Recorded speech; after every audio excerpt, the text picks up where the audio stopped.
Colin!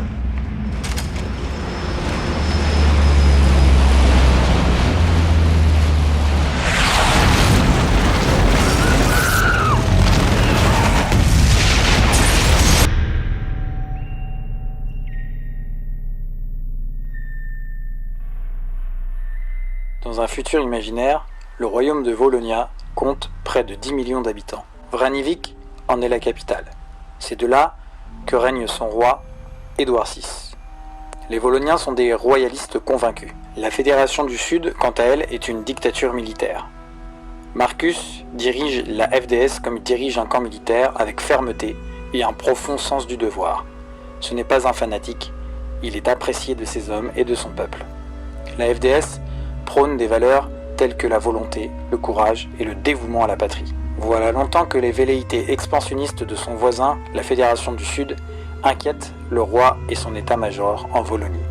Les incidents frontaliers s'intensifient et se font de plus en plus violents.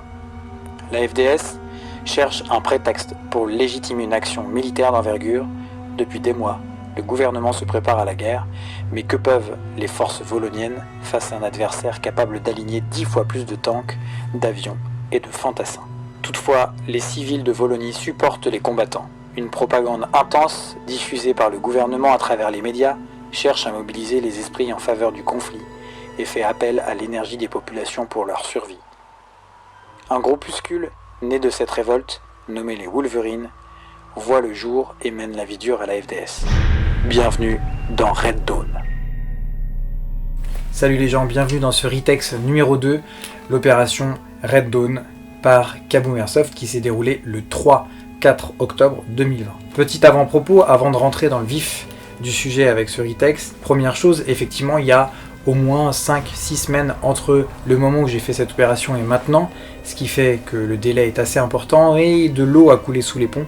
J'ai eu le temps de bien réfléchir et de bien me poser pour décortiquer un petit peu les problèmes que je vais aborder dans ce Ritex par rapport à l'opération, pour essayer de soulever des solutions. Et puis il y a eu aussi des discussions qui se sont passées avec différentes personnes qui ont été des acteurs dans différentes factions, donc différentes équipes de l'opération, ce qui permettait d'avoir un avis contrasté. Et c'est donc la raison pour laquelle je vais essayer de faire un Ritex constructif et pas du tout dans le dénigrement de quoi que ce soit, bien au contraire. Même si l'opération m'a pas plu en elle-même, l'objectif c'est toujours de donner un airsoft qui soit de meilleure qualité en essayant de faire remonter des problèmes pour que ça serve pour les prochaines opérations, les prochains gameplays, en l'occurrence ici avec Kaboom, mais ça peut être aussi sur d'autres Ritex avec évidemment d'autres organisations. À la fin de cette opération, le dimanche 4, quand on a replié les bagages, globalement il y avait un son de cloche qui était plutôt positif sur toute l'opération.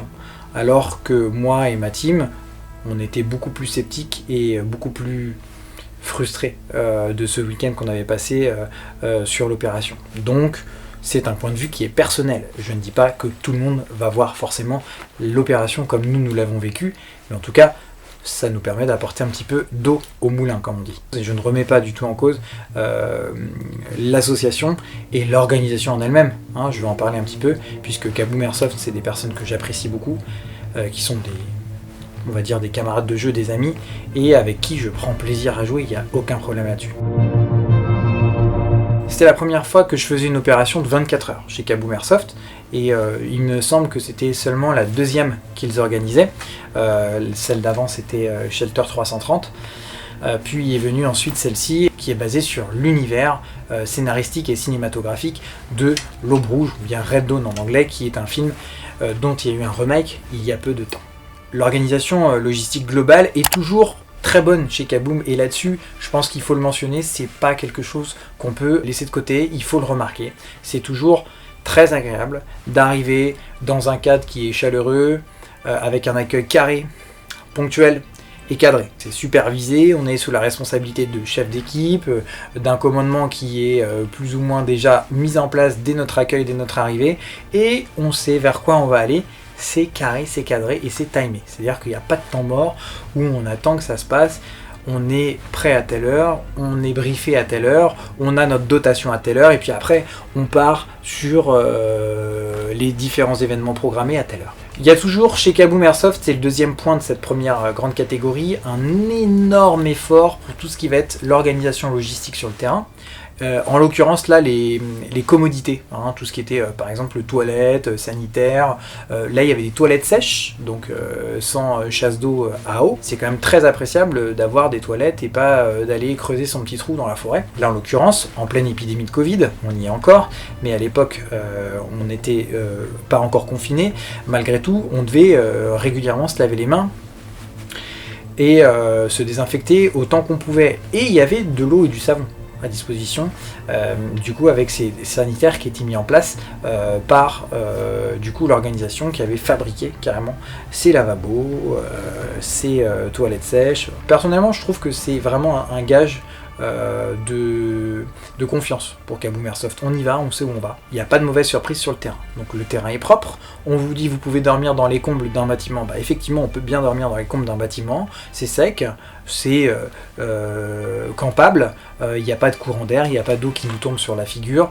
On est quand même dans un endroit qui est safe, qui est secure et qui a été balisé suffisamment à l'avance de manière carrée. Le deuxième point qui est toujours très positif et que moi j'apprécie beaucoup, c'est le point, la partie déco, immersion et univers. Donc on est basé sur un univers scénaristique qui est basé sur un film, donc tout de suite l'imagerie elle est plus nette et on est plus dans quelque chose qui va nous parler, puisque si on a vu le film, où avec les images, on arrive à se plonger dans un scénario, dans un univers, dans un monde fictif, d'anticipation, ici en l'occurrence post-apocalyptique, mais qui va être très immersif et réaliste. Tout ça, c'est préparé par Kaboom Airsoft, par tout un tas de documents en amont, une documentation qui est extrêmement bien fournie, extrêmement bien rédigée, et donnée aux participants de l'opération pour pouvoir se mettre dans leur rôle, se mettre dans l'idée de la doctrine de leur faction, l'univers, etc. Et ces affiches de propagande, les affiches du café où on peut aller se restaurer, des affiches de contre-propagande, des manuels d'utilisation de certaines choses, etc. sont à l'image de l'univers dans lequel on va rentrer et s'imprégner. Du coup, ça conditionne vraiment le mental et les joueurs. En tout cas, on était déjà dans une sorte de pré-roll, si je puis dire. Donc, c'était un événement sur lequel il y avait beaucoup de GNistes, qui sont du coup des joueurs qui font du jeu de rôle en grandeur nature, pas nécessairement de l'airsoft. Et à la différence des airsofters, eux ils sont vraiment dans quelque chose qui est à fond sur le roleplay, sur l'univers scénarisé, sur l'imaginaire basé sur un scénario. Et là en l'occurrence on jouait avec des génistes, et moi c'était une première pour moi, qui vraiment étaient au taquet là-dessus. C'est-à-dire que ils étaient quasiment dans des rôles d'acteurs par rapport à cet univers-là. Et c'est vrai que voir ces personnes qui adhèrent totalement à cet univers et au jeu, et qui font en sorte qu'ils font vivre cet univers, ça nous pousse. Dans cet univers, on a vraiment l'impression d'être dans un monde qui est le monde du scénario. C'est pas juste, ok, bon, allez hop, je mets ma tenue, je mets mon casque, je prends ma réplique, hop, ça y est, je suis en jeu. Non, c'est beaucoup plus que ça. C'est beaucoup plus poussé que ça. Le terrain en lui-même, il rentre aussi dans ce cadre de la déco, de l'immersion et de l'univers dont je parlais. C'est-à-dire qu'il y a un objectif à aller chercher, ça ressemble à cet objectif-là. C'est pas bidon, c'est pas un petit morceau de carton ou un bidon avec une paille dessus. Non, il y a un truc, un objectif, un point de repère sur les cartes qui sont précises. On est dans quelque chose d'assez réaliste, d'assez fidèle. On a des accessoires qui sont poussés, qui sont vraiment conçus pour ressembler aux accessoires que c'est et à leur fonction. Par exemple, s'il y a une bombe, c'est une bombe qui va fonctionner avec un détonateur et un bouton sur lequel on appuie pour faire péter le truc ou pas. Voilà, c'est des choses qui font qu'on s'y croit. Kaboom, ils sont habitués à travailler comme ça, et c'est pour ça aussi que moi je joue beaucoup avec eux, parce que j'adore ça. Donc le décor, les aménagements, la propreté, et puis par exemple, un exemple concret, les dotations. Donc on arrive, on commence, dans la réplique, on a 1, 2 billes, 3 billes. Et les premières patrouilles qu'on fait, on voit des gars avec qui on a des échauffourées, on tire 3 billes et on est à sec, il faut qu'on court, ou il faut qu'on se protège, ou qu'on sorte le couteau, quoi. Donc les premières dotations, ça renforce l'immersion, ça renforce le réel. On est à poil, on n'a rien, et du coup, passer ces premiers objectifs de dotation, ça y est, on commence à répartir un peu les munitions entre nous, on est en galère, tiens, v'là 3 billes, tiens, v'là 4 billes, et ça participe vraiment d'une espèce d'ambiance qui booste l'adrénaline et qui est vraiment positif pour le jeu. Le troisième grand point positif que je peux retenir sur cette OP, c'est qu'il y a toujours une très bonne ambiance globale, avec un fair play qui est présent. En tout cas, moi, de ce que j'ai pu voir, j'ai pas eu de litige, il n'y a pas eu de problème, il n'y a pas eu de billes sales, il n'y a pas eu de mecs qui prenaient pas leur billes. D'ailleurs, moi, je peux pas dire, puisque j'ai très peu tiré, je sais même pas si j'ai touché des mecs pendant l'OP, mais ça, c'est pas le problème. Vraiment un esprit de camaraderie et pas de triche. Pas de triche, on discute entre nous, bonne ambiance, voilà, c'est sain. Par exemple, nous, au sein de la FDS, la faction dans laquelle je jouais, les chefs d'équipe, pour la plupart, c'était des gars qui avaient un peu un pied dans la vie militaire, ou en tout cas qui étaient réservistes, etc. Donc ils avaient quand même des petites compétences, et même si moi je fais du milsim, j'étais complètement à la rue par rapport à des déplacements tactiques réalistes, etc. Et du coup j'ai appris plein de choses, et je suis reparti de là en me disant wow, c'est cool, on a bien collaboré ensemble. Et du coup on part en se disant on a joué avec des gars qui sont intéressants, on a pu discuter, construire, échanger des choses, et ça c'est vraiment, sur le point de vue de la collaboration, c'est top. Pour moi, les manques, ils reposent sur 3 grands axes. Le premier axe, c'est un énorme problème de fluidité, de simplification des ordres, de rapidité des actions et de communication dans la chaîne de commandement. C'était pesant. La première chose, c'est le temps des briefings. Le temps des briefings, il était envahissant. Vraiment, ça nous prenait à la gorge tellement on avait des temps de briefing tout le temps, et les squad leaders devaient se mettre à la disposition en permanence du commandant, enfin c'était un lieutenant, hein, mais c'était notre commandement en fait, pour le moindre fait, pour la moindre action. En général, on débriefait au moins autant de temps que l'action avait eu lieu, genre on fait une action de 3 minutes, et ben on débriefait 3 minutes sur l'action. On s'en fout quoi. Du coup, les squad leaders, moi j'en faisais partie, donc on était 3 squad leaders, et ben ils étaient monopolisés par ça tout le temps. Et ben pendant ce temps-là, on s'occupe pas de notre team.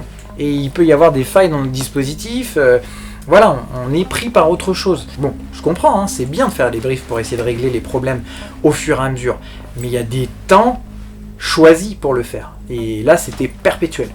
Ça n'allait pas. Alors, ce qui va avec ça, c'est les coms radio. On avait un radio dans chaque escouade. Pour certaines escouades, le radio était le team leader. Alors, je sais pas si vous vous rendez compte, mais le squad leader qui doit filer ses ordres, gérer son dispositif, et en même temps passer son temps à la com radio. Alors moi, j'avais de la chance, j'avais un PTT pour écouter directement les coms intersquad, et surtout la com avec le commandement, parce que c'était une communication qui était hiérarchisée, c'est-à-dire qu'on devait s'adresser au commandant, et le commandant dispatchait.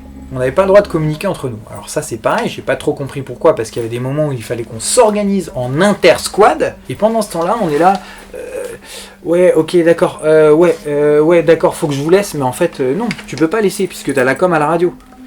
Donc c'est insupportable. Et je pense que sur les coms radio, c'est toujours l'éternel problème, il y avait vraiment quelque chose à faire. Et ben justement, la rapidité d'exécution des actions, et des missions qui pouvaient être rapides, qui se faisaient en 3 fois plus longtemps, justement à cause de ce problème de com, qui prenait des heures et des heures et des heures. Et un truc qu'on aurait pu faire en mode vraiment furtif, rapide, en opération ninja, une opération de 20 minutes, un déplacement ou un objectif à aller chercher, il se passait des minutes et des dizaines de minutes sans qu'on fasse vraiment rien, et il y avait du temps d'action qui était perdu. Au final, si je compulse vraiment toutes les actions pures de déplacement, d'objectifs qu'on allait chercher sur le terrain, etc. sur le week-end, ça tient en 2 heures.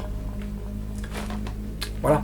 Et le dernier point pour moi, dans ce gros problème de la fluidité, de la rapidité des actions, de la simplification des ordres, de la chaîne de commandement, bah c'est justement ce que je disais tout à l'heure, l'autonomie des chefs de groupe par rapport au commandement. À mon avis, il faut déléguer, c'est-à-dire que le commandant, le lieutenant ici en l'occurrence, il donne son ordre, le chef de groupe gère, et ensuite il fait un retour pour voir où il en est. Mais c'est pas en permanence, ok, on va faire ça, mais vous en fait vous faites comme ça, ah non finalement on fait pas comme ça, on change, c'est vous qui faites ça, et puis vous prenez le relais de ça parce que ça va pas. Mais faut déléguer, laisser les chefs de groupe faire leur taf. Alors quitte à faire un ordre bien clair au début, et puis après, boum, ils partent sur le jeu. Et le commandant il est là pour chapeauter le tout, pour savoir comment ça se passe. Alors des fois il y a de l'initiative à prendre, bien sûr, mais là c'était omniprésent, et souvent ça posait problème sur les actions. Le deuxième axe problématique, c'était que je pense que cette OP, en fait, il y a beaucoup de joueurs qui ont pris beaucoup de plaisir à la jouer, et il y a beaucoup de joueurs qui n'ont pas pris de plaisir à la jouer. Et il n'y a pas eu de juste milieu. C'est-à-dire qu'il y avait une faction, les FDS, qui était des faire-valoir des autres factions, puisqu'ils n'étaient pas du tout dans une mission qui était facile, voire faisable. Et à côté de ça, d'autres factions qui se sont éclatées, parce que elles, du coup, elles étaient plutôt dans un scénario qui était fait pour elles. Et les FDS, en fait, ils étaient vraiment là pour faire le tampon. Ce qu'on a fait tout le week-end. On a fait le tampon avec les Wolverines qui n'étaient pas identifiables, puisqu'ils se mêlaient à la population locale. Donc, ils avaient la stratégie de la guérilla qui était l'attaque surprise, l'anonymat, d'être caché, de pouvoir changer de costume, de se dissimuler, etc. Bref, ils avaient des cartes en main qui étaient vraiment ultra puissantes par rapport à nous, les FDS, qui étaient parfaitement reconnaissables, qui étions en faction et qui ne devions pas faire vraiment usage de la force pour pacifier. Et on n'était pas du tout aimé puisqu'on arrivait sur le territoire volonien pour le soumettre et pour le pacifier. Et en même temps que ça, on se la jouait vraiment, diplomate et pas du tout dictature. Donc finalement, moi je veux bien, mais si on arrive, il faut qu'on pose un peu le game, quoi. Et là, on était un peu en mode, on se fait bordéliser du début à la fin. Et c'est vrai qu'au bout d'un moment, c'était assez frustrant de se dire, bon bah de toute façon, on n'y arrivera pas. Et surtout, en fait, quoi qu'on fasse, il n'y a pas de bonne stratégie, parce qu'il y a trop de facteurs que nous, on peut pas contrôler, en fait. Autre point, toujours sur la jouabilité de l'opération, c'est que le fait qu'il y ait des confusions qui soient importante due au respawn, à la renaissance des personnages qui sont décédés pendant les actions, dans parfois une autre escouade, ou même des fois une autre faction. Alors tu repopes avec ton escouade entière, et tu as un ancien ennemi qui maintenant va jouer avec toi dans l'escouade. Bizarre. Donc du coup c'est un peu... on est un peu suspicieux. Oui, mais lui, c'était le Wolverine qui nous a tapé ce matin. Ok, d'accord. Bon, là, maintenant, il est avec nous. Non, mais maintenant, avec vous, il est FDS. Personnellement, en termes d'immersion, moi, ça me bridait. C'était pas du tout... Je trouvais pas ça du tout crédible. Pour le côté pratique, nous, on était l'escouade Raptor. On est revenu sous le nom d'une autre escouade après s'être fait complètement décimer.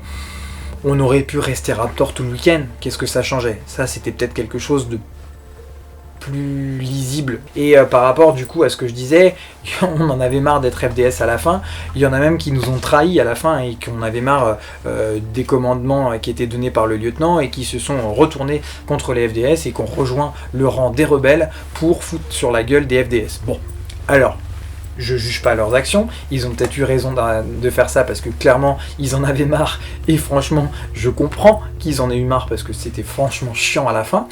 Mais par contre, si on lit les livrets et qu'on se base sur le livret Kaboom Airsoft et les doctrines, etc., moi je suis un peu bête et méchant et un peu carré et un peu rationnel, je reste en fait sur les idées que la FDS c'est le général Marcus, on est dans une dictature qui fonctionne sur la méritocratie, sur la discipline, sur la volonté de promouvoir une certaine vision de la FDS, etc. Et trahir mon camp, mais pour rien au monde ça me serait venu à l'esprit. Alors c'est peut-être parce que je suis un airsofter pur, je joue sur du milsim scénarisé et que je fais pas de GN. Entre le GN et l'airsoft, il y a effectivement des limites qui sont bien définies, et si on utilise vraiment l'univers GN, on est plutôt dans quelque chose dans lequel approprie-toi le scénario, et t'es un être pensant au sein du jeu, donc fais en sorte que le jeu te convienne plus, et si tu veux que le jeu te convienne plus, c'est toi qui façonne ton jeu. Et j'étais un peu le cul entre deux chaises. Et du coup, ça m'a un peu posé des problèmes par rapport au revirement possible pendant le jeu de telle faction, de tel joueur qui finalement trahit son camp. Et chez les FDS, se retrouver à la fin du week-end avec tout un groupe de FDS contre nous, en plus des deux autres factions, alors qu'on se faisait littéralement, en plus, on avait l'impression de se faire rincer la gueule. C'était clairement déprimant. Au bout d'un moment, on en avait ma claque, quoi. Bon, alors on n'a pas jeté l'éponge pour autant, mais ça nous a un petit peu déstabilisé. Et le dernier point négatif, je pense que c'est peut-être ce qui ressortira plus sur les commentaires négatifs des camarades, la pertinence des missions. Parfois on s'est dit, mais bon sang, mais pourquoi on fait ça? Ça sert à quoi en fait? À quoi bon? Donc on a beau être dans l'imitation du milouf et du petit soldat, et tu fais ce qu'on te dit et tu réfléchis pas trop, etc. Sauf que à un moment donné, il va falloir quand même qu'on m'explique pourquoi est-ce qu'on a fait ça. C'est-à-dire que bon, ok, on l'a fait, on a passé 2 heures à attendre dans une tranchée, mais en fait c'était quoi l'objectif? Donne-moi une justification. par exemple, le moment où on aborde une tranchée en ligne, donc les FDS, attaque massive, super impressionnante, du coup les Wolverines nous disaient quand on vous voyait arriver dans les bois, on vous voyait arriver, on était en flip, c'était super impressionnant, etc. Ouais, d'accord, on effrayait les branches en fait, et les sapins et les fougères, parce qu'il n'y avait rien à effrayer, hein. Grosso modo, on arrive en ligne devant une énorme tranchée, on passe dans la tranchée, on voit personne, on se dit bon, c'est peut-être après, et hop, on monte le remblai de la tranchée, toujours personne, bon, on se dit ok, qu'est-ce qu'on fait? Le commandement nous dit de monter la garde et du coup d'être sur un dispositif de protection. On se dit ok, on met en place une embuscade, c'est intéressant, tac tac tac, et en fait on attend 1h45 comme ça. What the fuck? Par exemple, j'y reviendrai tout à l'heure avec les améliorations possibles, ce que j'ai appelé la mission sac. Pendant le jeu, le commandant qui nous demande de rapatrier les sacs de toutes les personnes qu'on bivouaquait dans le bâtiment in-game, c'est-à-dire que on est menacé, on est comme ça, il y a tous les mecs qui peuvent nous attaquer à tous les moments, on est obligé de protéger le bâtiment, on est déjà en train de faire de l'occupation, et à côté de ça, il faut qu'on déménage les sacs de joueurs qu'on connaît pas. Alors moi, légitimement, dans ma team, il y en a qui m'ont dit, moi je vais pas ranger les affaires d'un joueur que je connais pas en fait, c'est juste une question de respect, je vais pas prendre sa brosse à dents, son machin, le remettre dans ses affaires, fermer le sac, et puis le mettre sur mon dos, etc. Bon, au final ça s'est pas fait comme ça, les personnels ont fait leur sac en vitesse, et puis on a exfiltré tous les sacs du bâtiment pour les mettre en lieu sûr, mais en fait ça aurait dû s'organiser autrement. Cette mission sac, c'était vraiment le reflet d'un sbeul au niveau de certaines missions qu'on nous donnait, on avait l'impression que c'était de l'occupation de troupes, clairement.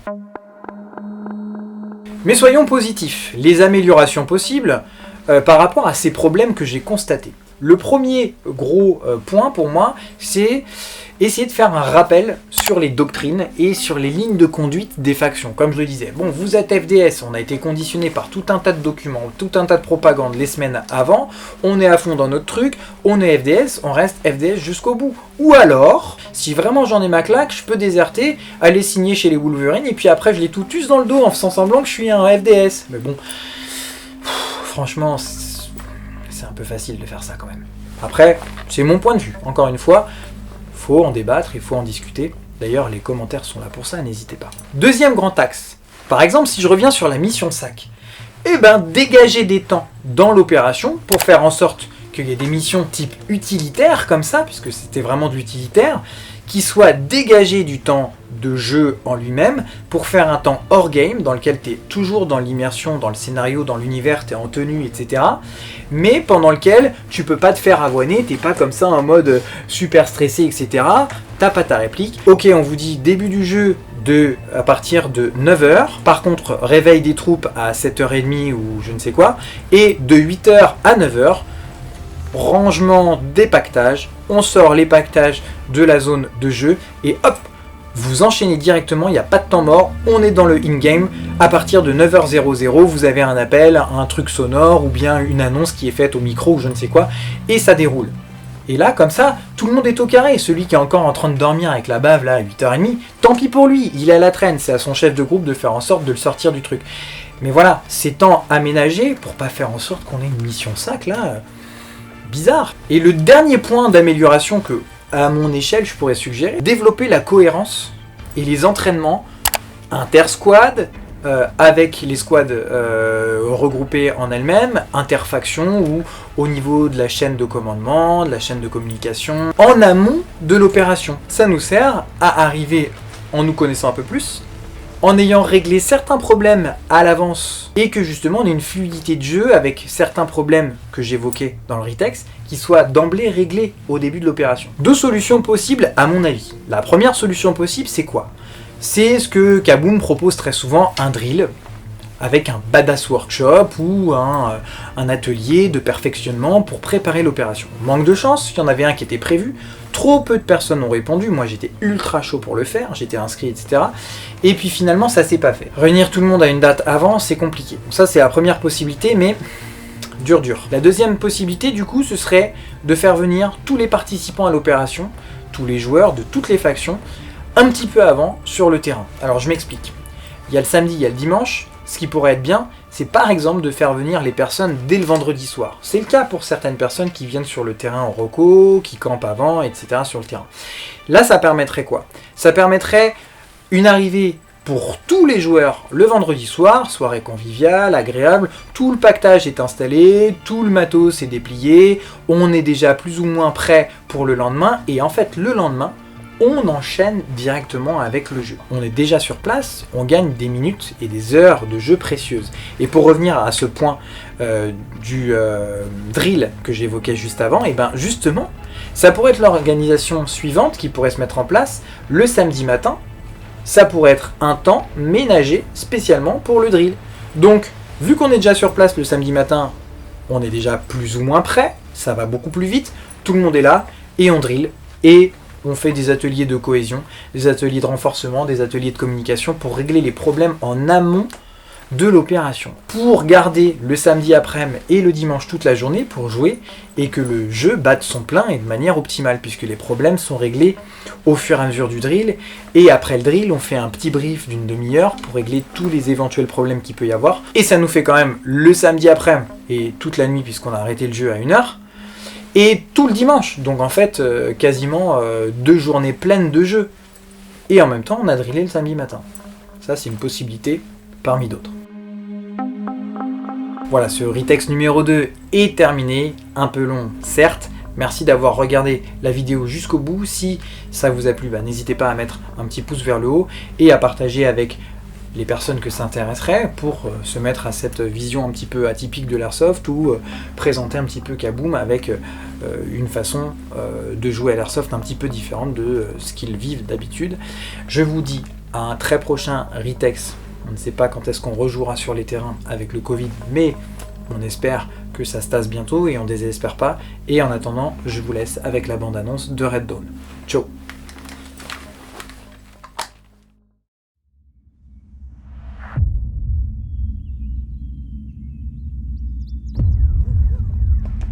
What's going on?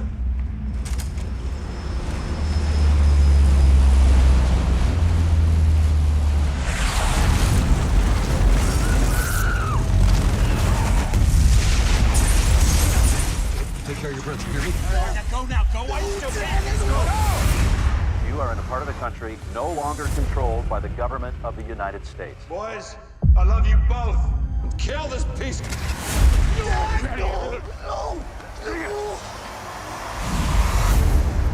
They mess with the wrong family. How did this happen? There's a new class of weapon. Everything went offline and never came back, including U.S. Central Command. What am I supposed to do? I'm gonna fight. Anybody who wants to join is welcome to it. We're the Wolverines, and we create chaos. We need to steal that weapon. I can't. Relax. And squeeze.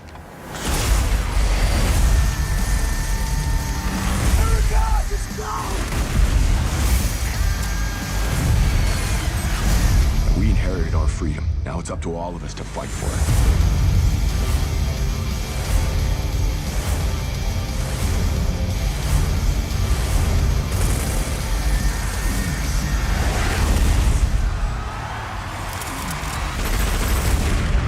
For them, this is just some place. For us, this is our home.